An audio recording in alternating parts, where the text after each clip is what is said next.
officer is 80 pataas. Yes, pwedeng umulit after 3 months. Magpa-schedule lang ulit sa Army Recruitment Office Luzon.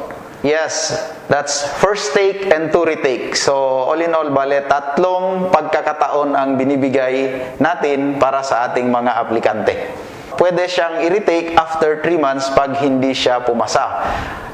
And para sa mga nag-apply for officer, let's say sa unang pagkakataon niyang mag-take, nakakuha lamang siya ng score na pang candidate soldier course, pwede niyang i-retake yun after 3 months para tumaas yung kanyang score at mag-qualify siya for officer.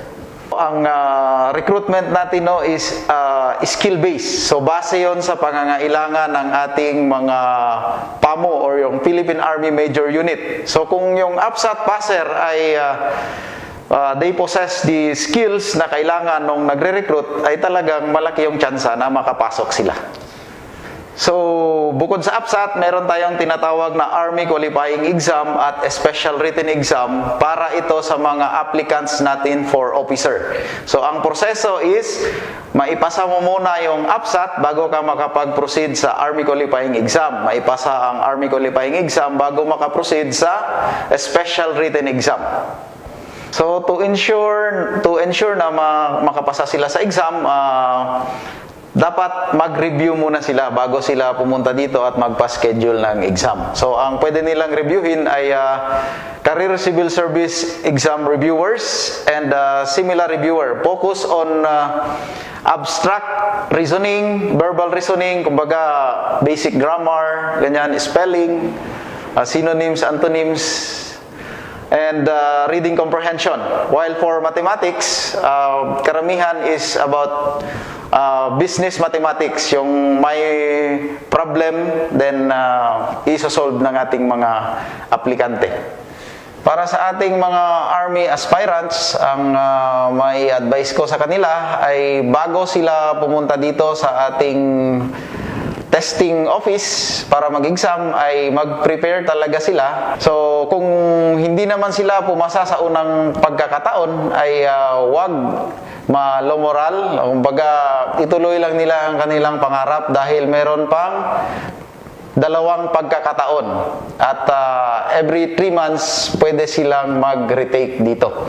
And pag maipasa na nila yung AFSAT, see to it na they possess the skills needed in the service. Kasi alam naman ninyo ngayon ang ating Philippine Army with its vision of becoming a world-class army that is a source of national pride by 2028, we are really recruiting the best and the brightest, no?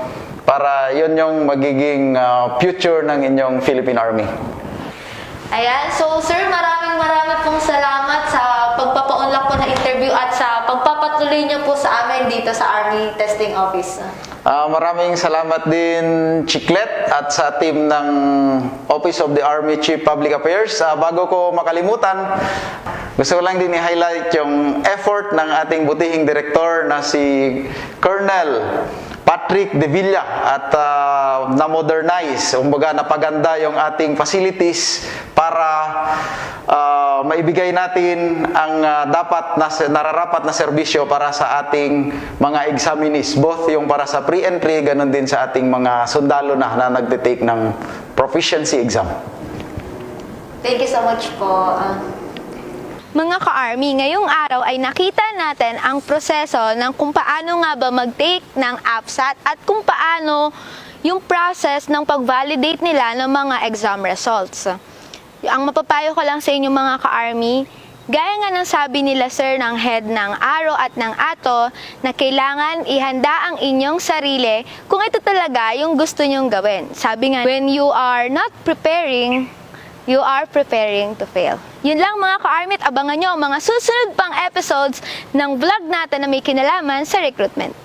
At bago ko makalimutan mga ka-Army, shout out nga pala sa Office of the International Military Affairs Provisional Philippine Army. Muli ako si Chiclet Diaz, ang inyong kabady para sa Team Army!